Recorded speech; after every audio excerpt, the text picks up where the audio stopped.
ನಮಸ್ಕಾರ.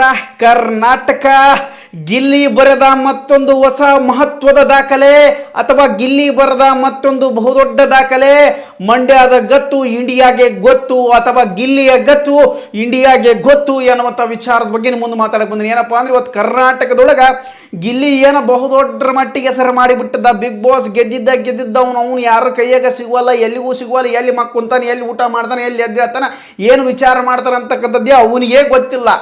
ಆದ್ರ ಇಲ್ಲಿ ಒಂದು ಹೊಸ ವಿಚಾರ ಏನಪ್ಪ, ಬಹುದೊಡ್ಡ ದಾಖಲೆ ಇಡೀ ಇಂಡಿಯಾದೊಳಗೆ ಯಾವನ ಸಾಧನೆ ಮಾಡಾರ, ಕರ್ನಾಟಕದವನು ಯಾವನೂ ಮಾಡಲಾರ್ದಂಥ ಸಾಧನೆಯನ್ನ ಗಿಲ್ಲಿ ನಟ ಮಾಡಿ ತೋರಿಸಿಬಿಟ್ಟಾನೆ ಕಲಾಸ್.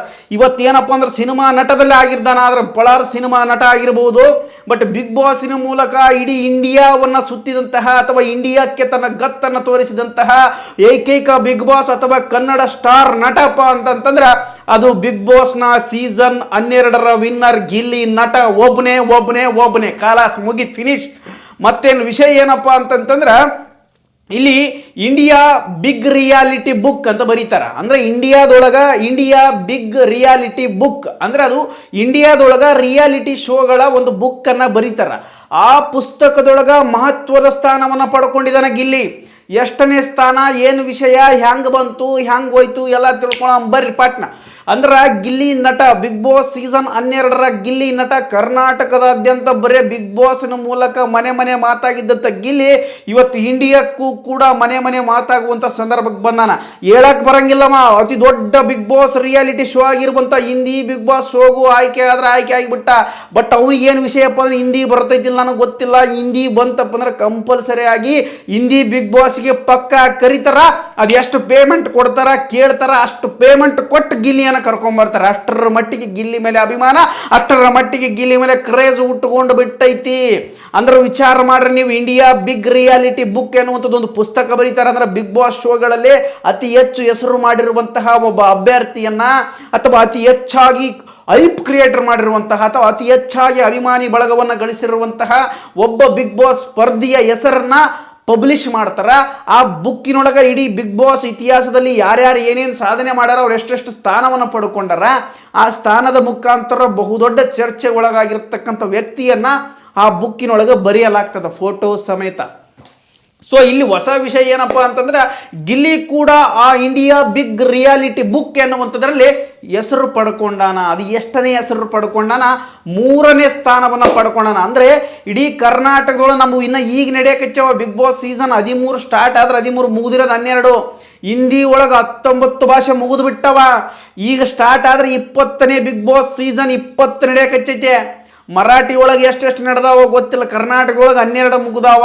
ಉಳಿಕೆದ ಭಾಷೆ ಒಳಗೂ ಕೂಡ ಜಗ್ ಮುಗಿದಾವ. ಹಿಂದಿ ಭಾಷೆ ಒಳಗೆ ಎಷ್ಟು ಭಾರತ ದೇಶದಲ್ಲಿ ಪ್ರಥಮ ಬಾರಿಗೆ ಬಿಗ್ ಬಾಸ್ ಶೋ ಸ್ಟಾರ್ಟ್ ಆಗಿದ್ದೆ ಹಿಂದಿ ಭಾಷೆಯಲ್ಲಿ. ಸೊ ಹಂಗಾಗಿ ಹಿಂದಿ ಭಾಷೆಗೆ ಬಹಳಷ್ಟು ಮಹತ್ವ ಕೊಡ್ತಾರೆ ಜನ, ಮತ್ತು ಹಿಂದಿ ಭಾಷೆಯೊಳಗ ಬಹಳಷ್ಟು ಅಭಿಮಾನಿಗಳು ಬಿಗ್ ಬಾಸ್ ಅನ್ನು ನೋಡ್ತಾರೆ. ಆದ್ರೆ ಮೊಟ್ಟ ಮೊದಲ ಸ್ಥಾನ ಯಾರು ತಗೊಂಡ್ರಪ್ಪ ಅಂದ್ರೆ ಗೌರವ್ ಖನ್ನಾ. ಈತ ಬಿಗ್ ಬಾಸ್ ಸೀಸನ್ 19ರ ವಿಜೇತನಾಗಿರುವಂಥ ವ್ಯಕ್ತಿ. ಈತ ಒಂದಷ್ಟು ಕಿರುತೆರೆ ನಟ. ಯಾರಪ್ಪ ಅಂತಂದ್ರೆ ಈತ ಕಿರುತೆರೆ ನಟ, ಈ ಧಾರಾವಾಹಿಗಳನ್ನು ಮಾಡ್ತಿರ್ತಾರೆ. ಅದಾದ ನಂತರ ಫೇಮಸ್ ಆಗ್ಯಾನ, ಬಿಗ್ ಬಾಸ್ಗೆ ಬಂದನ. ಆತನ ಆಟದ ಚಾಣಕ್ಯತನ ಮತ್ತು ಆತನ ಒಂದು ಬಿಗ್ ಬಾಸ್ ಶೋನ ಪಯಣ ಬಹಳ ದೊಡ್ಡ ಮಟ್ಟಿಗೆ ಹೆಸರು ಮಾಡಿತ್ತು ಅದು ಬಿಗ್ ಬಾಸ್ ಶೋ. ಯಾಕಪ್ಪ ಅಂದ್ರೆ ಕರ್ನಾಟಕದೊಳಗೆ ಕನ್ನಡವನ್ನು ನೋಡಿ ಇಷ್ಟು ಟೈಪ್ ಕ್ರಿಯೇಟ್ ಮಾಡಿ 3ನೇ ಸ್ಥಾನ ತಗೊಂಡಾನ ಗಿಲ್ಲಿ. 2ನೇ ಸ್ಥಾನದೊಳಗೆ ಯಾರದಾರಪ್ಪ ಅಂತಂತಂದ್ರೆ ತನ್ವಿ ಕೋಲ್ತೆ ಎನ್ನುವಂಥವ್ರು. ಅಂದ್ರೆ ತನ್ವಿ ಕೋಲ್ತೆ ಎನ್ನುವಂಥವ್ರು ಇವರು ಮರಾಠಿ ಬಿಗ್ ಬಾಸ್ ಸೀಸನ್ 6ರ ಸ್ಪರ್ಧಿ.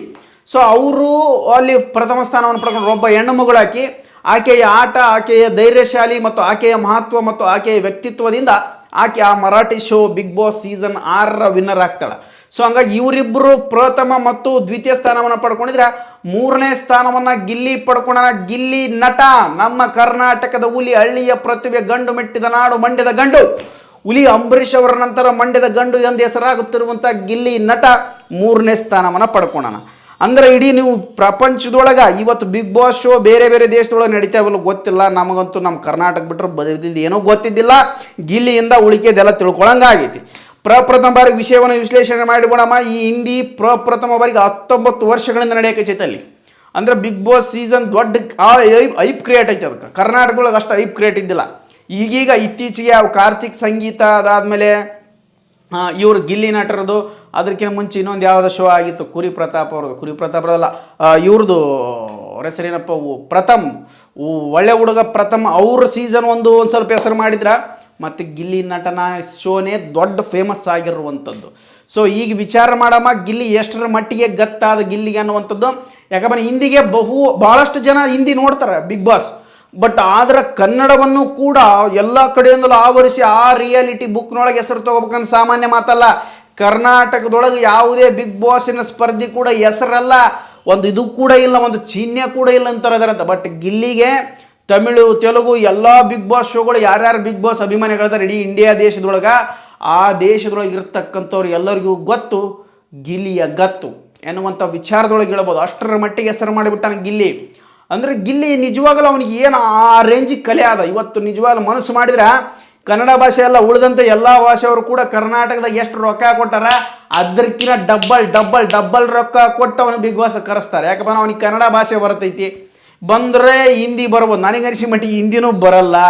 ನಾನು ನೋಡಿದಷ್ಟು ಮಟ್ಟಿಗೆ ಈ ಕಲರ್ಸ್ ಇದು ಜಿ ಕನ್ನಡದೊಳಗೆ ಡ್ಯಾನ್ಸ್ ಕರ್ನಾಟಕ ಡ್ಯಾನ್ಸ್ ಒಳಗೆ ಹಿಂದಿ ಭಾಷೆಯಲ್ಲಿ ಒಂದು ಸರಿ ರಕ್ಷಿತಾ ಅವರು ಮಾತಾಡ್ತಾರೆ, ಅಲ್ಲಿ ಬರೋದೇ ಇಲ್ಲ, ಹಿಂದಿ ಬರೋದಿಲ್ಲ ಅನ್ನೋ ಕಾರಣಕ್ಕೋಸ್ಕರ ಬಿಗ್ ಬಾಸ್ಗೆ ಹೋಗೋಕ್ಕಾಗಲ್ಲ ಅಲ್ಲ, ಅಥವಾ ಹೋಗುವಂಥ ಸಂದರ್ಭ ಕೂಡ ಇಲ್ಲ. ಯಾಕಪ್ಪ ನಾವು ಅಷ್ಟು ಬಿಜಿ ಇದ್ದಾನೀಗಿಲ್ಲಿ. ಆದರೆ ಕರ್ನಾಟಕದೊಳಗೆ ಅಬಾಬಾಬ ನಿಜವಾಗಲೂ ಆತನಿಗೆ ಸಿಕ್ಕಿರತಕ್ಕಂಥ ಜನಪ್ರಿಯತೆ, ಆತನಿಗೆ ಸಿಕ್ಕಿರುವಂತಹ ಒಂದು ಅಭಿಮಾನಿ ಬಳಗ ಇನ್ನೂ ಮತ್ತೊಂದು ಲೆವೆಲಿಗೆ ಬೆಳೆಯಕೈತಿ ಬಿಡೋದು. ಅಷ್ಟರ ಮಟ್ಟಿಗೆ ಹೆಸರು ಮಾಡಿಬಿಟ್ಟಾನ ಗಿಲ್ಲಿ. ವಿಚಾರ ಮಾಡ್ರಿ, ಹಿಂದಿ ಬಿಗ್ ಬಾಸ್ ಶೋ ಬಗಲಾಗದ ನಮ್ಮ ಕನ್ನಡ ಸಿನಿಮಾ ಅಥವಾ ಕನ್ನಡ ಬಿಗ್ ಬಾಸ್ ಅಂತಂದ್ರೆ ಎಷ್ಟರ ಮಟ್ಟಿಗೆ ಬಿಗ್ ಬಾಸ್ ಶೋ ಬೆಳೆದಿರಬಹುದು. ಅದು ಏಕೈಕ ನಟ ಪ್ರತಿಭೆ ಗಿಲ್ಲಿ ನಟನಿಂದ ಮಾತ್ರ ಸಾಧ್ಯ. ಯಾಕಂದ್ರೆ ಇಷ್ಟು ನಾನೇ ಹೇಳ್ತೀನಲ್ಲ, ನಾನು ಯಾರ್ದು ಸಂಗೀತ ಮತ್ತು ಕಾರ್ತಿಕ್ ಅವ್ರು ನೋಡಿದ್ದೆ, ತಿರ್ಗಾ ನೋಡಿಲ್ಲ. ಇವರು ಒಳ್ಳೆ ಹುಡುಗ ಪ್ರಥಮ್ ಮಾಡಿದಾಗಂತೂ ನಾವಿನ್ನ ಎಲ್ಲಿದ್ವಿ ಅನ್ಕಂತ ನಮಗೆ ಬಿಗ್ ಬಾಸ್ ಅಂದ್ರೆ ಗೊತ್ತಿರಲಿಲ್ಲ. ಈ ಗಿಲ್ಲಿ ಬಂದಾಗಿದ್ದು ಇನ್ಸ್ಟಾಗ್ರಾಮ್ನಾಗ ಓಡಿದ್ದು ಎಲ್ಲಿ ನೋಡಿದ್ರು ಲೈಕ್ಸ್, ಅವ್ನು ಯಾವ ವಿಡಿಯೋ ಬಿಟ್ರು 10,000 ಲೈಕ್ಸು, 5,000 ಲೈಕ್ಸು, 1,000 ಲೈಕ್ಸ್, ಯಾವ 1,000ಕ್ಕಿಂತ ಕೆಳಗೆ ಇಲ್ಲ. ಆ ರೇಂಜಿಗೆ ಐಪ್ ಕ್ರಿಯೇಟ್ ಮಾಡಿಬಿಟ್ಟದ. ಪ್ರತಿಯೊಬ್ಬರು ಕೂಡ ಗಿಲ್ಲಿ ಗಿಲ್ಲಿ ಗಿಲ್ಲಿ ಗಿಲ್ಲಿ ಗಿಲ್ಲಿ ಅಂತಿದ್ರು. ಕರ್ನಾಟಕದೊಳಗೆ ಯಾವ ಪ್ರತಿಭೆಗೂ ಕೂಡ ಬಿಗ್ ಬಾಸ್ ಮನೆ ಮುಂದೆ ಹೋಗಿ ಗಿಲ್ಲಿ ಗೆಲ್ಲಬೇಕಂದ್ರೆ ಸ್ಟ್ರೈಕ್ ಮಾಡಲಿಲ್ಲ. ಬಟ್ ಗಿಲ್ಲಿ ಗೆಲ್ಲುವಂಥ ಸಂದರ್ಭದಲ್ಲಿ ಸ್ಟ್ರೈಕ್ ಮಾಡಿದರು. ಅಂದ್ರೆ ಹೇಳಿದ್ರು ಅಂತ, ಸ್ಟ್ರೈಕ್ ಅಂದ್ರೆ ಹೋಗಿ ಏನು ಬಸ್ ತಬ್ಬಿ ಲಾರಿ ತಬ್ಬಿ ಕೊಡ್ಲಿ ಬಡಿಗೆ ತೊಗೊಂಡೋಗಿ ನಿಂತ್ಕೊಳ್ಳಿಲ್ಲ, ಹಂಗೆ ಮಾಡಿಬಿಡ್ತೀವಿ ಮಾಡಿದ್ರು ಕೆಲವೊಬ್ರು ಮಾಡಲೇಬೇಕು ಗಿಲ್ಲಿ ಗೆಲ್ಲಬೇಕಂತೇಳಿ. ಸೊ ಅಂದ್ರೆ ಅಷ್ಟು ಐಪ್ ಕ್ರಿಯೇಟ್ ಮಾಡಿದೆ ಗಿಲ್ಲಿ. ಹಂಗಾಗಿ reality book, India big reality book ಅಂತ ಬರೀತಾರೆ, ಆ ಬುಕ್ನೊಳಗೆ 3ನೇ ಸ್ಥಾನವನ್ನು ಪಡ್ಕೊಂಡನ. ಅತ್ಯದ್ಭುತ ಗಿಲ್ಲಿ. ನಿನ್ನಂಥ ಹುಡುಗ ನಮ್ಮ ಕರ್ನಾಟಕದೊಳಗೆ ಯಾವನ ಬಿಗ್ ಬಾಸಿನ ಮೂಲಕ ಈ ರೇಂಜಿಗೆ ಮನೋರಂಜನೆ ಮಾಡಿರಲಿಲ್ಲ, ಈ ರೇಂಜಿಗೆ ಜನ ಬೆಂಬಲವನ್ನು ಪಡ್ಕೊಂಡಿರಲಿಲ್ಲ. ಗಿಲ್ಲಿ ಪಡ್ಕೊಳ್ಳೋಣ. ಅದು ನಮ್ಮಂಥ ಅಭಿಮಾನಿಗಳಿಗೆ ಮತ್ತಷ್ಟು ಖುಷಿ, ನಮ್ಮಂಥ ಅಭಿಮಾನಿಗಳಿಗೆ ಮತ್ತಷ್ಟು ಉತ್ಸಾಹ.